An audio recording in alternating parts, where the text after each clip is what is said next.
আমার মন্ত্রী মহোদয়ের কাছে প্রশ্ন, উনি কি দেখতে পাচ্ছেন না যে গাড়ির দীর্ঘ সারি এবং গ্র্যাজুয়ালি যে পাম্পগুলো বন্ধ হয়ে যাচ্ছে, সেবা কার্যক্রম বিঘ্নিত হচ্ছে, স্কুল বন্ধ হয়ে যাচ্ছে?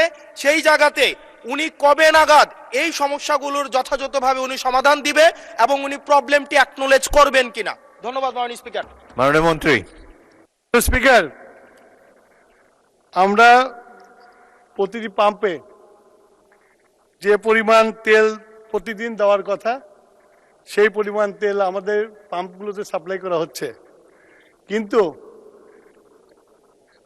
ইরান ঘটনার পর থেকে হঠাৎ করে বিক্রি বেড়ে গেছে।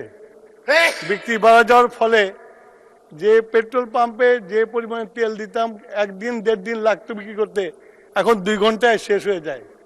সেই জন্য আপনার মানুষের যে প্যানিক বাইংটা শুরু হয়েছে, লাইন দেখা যায় কিন্তু পেট্রোল সাপ্লাই হয় না, এটা ঠিক না। পেট্রোল প্রতিদিন সাপ্লাই করা হয়।